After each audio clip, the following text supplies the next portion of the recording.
Hello बच्चों, आइए इस प्रश्न को पढ़ते हैं।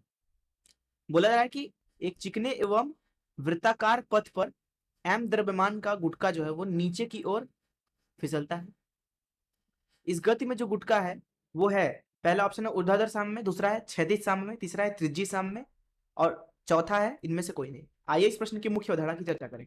मुख्य अवधारणा, पहले समझिए कि साम्य क्या होता है, साम्य अवस्था क्या है। यहाँ पे दो स्थितियां लेते हैं।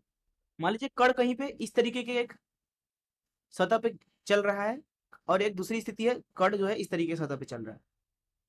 यहाँ पे मान लीजिए कण को हमने छोड़ दिया, तो ये क्या कर रहा है, इधर इस तरीके से आएगा, इधर से इधर जा रहा है इस तरीके से। और यहाँ पे एक कण है, मान लीजिए इधर की तरफ जा रहा है, यहाँ इसकी गति है v और यहाँ पे जो इसकी गति है वो गुरुत्वाकर्षण बल की तरफ के कारण बदलती जाएगी। अर्थात यहाँ पे जो कण है उसके अंदर कुछ त्वरण है, अर्थात उसके ऊपर जो कुल बल है जिसको हम एफ एन बोलते थे, एफ नेट, वो दरअसल क्या है, शून्य नहीं है। वही यहाँ पे मान लीजिए इसकी गति अगर नियत है v, तो यहाँ इसके ऊपर बल जो है वो शून्य है। ये वाली जो अवस्था है इसको हम बोलते हैं कि ये साम्य अवस्था में नहीं है। वहीं जो ये वाली अवस्था है वो साम्य अवस्था है, साम्य अवस्था। अगर वस्तु के ऊपर लगने वाला बल जो है वो शून्य है तो वो क्या होता है, साम्य अवस्था में होता है। तो इस मुख्य धारा से चलिए प्रश्न को हल करते हैं। प्रश्न में बोला जा रहा है कि एक वृत्ताकार चिकना सतह है, तो मान लीजिए ये कोई एक वृत्ताकार चिकना सतह है, इस तरीके से, इस तरीके से। इसका केंद्र मान लीजिए कि यहाँ पे है। ये जो पूरा अभी बनाया है मैंने अर्धवृत्त है। वस्तु जो है वो मान लीजिए अभी यहाँ पे है, इस तरीके से फिसलता हुआ पहले ऊपर जाएगा, फिर वापस आएगा, फिर ऊपर जाएगा, फिर वापस आएगा। ठीक है, एक स्थिति तो इसकी ये है, जब वो यहाँ पे पहुंचेगा तो इसकी गति इधर हो जाएगी, जब वो यहाँ पे पहुंचेगा तो इसकी गति इधर है। लेकिन इसकी त्रिज्या सदैव नियत है, हर एक जगह पे, हर एक जगह पे उसकी त्रिज्या वही है, हर एक जगह पे उसकी केंद्र से दूरी तो वही है। हम बात करते हैं पहले ऊर्ध्वाधर की, ऊर्ध्वाधर स्थिति की, ऊर्ध्वाधर स्थिति की। देखिए अगर आप बात करें त्वरण की, तो त्वरण क्या होता है, वेग परिवर्तन की दर। सदिश रूप में लिखना चाहें तो त्वरण होगा वेग परिवर्तन की दर। वही जो बल होता है वो क्या होता है, द्रव्यमान गुणे त्वरण।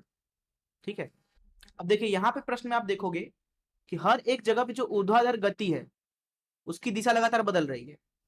पहली स्थिति में जो उसकी वेग है वो इस तरीके से है, दूसरी स्थिति में उसकी वेग क्षैतिज हो गई और तीसरी स्थिति में उसकी वेग ऊपर की तरफ है।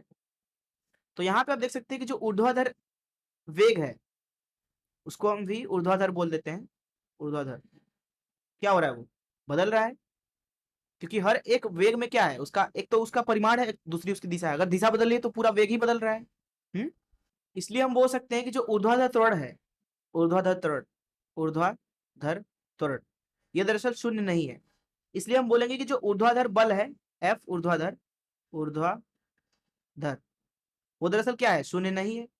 जिसका मतलब है कि जो कण है वो ऊर्ध्वाधर साम्य में नहीं है।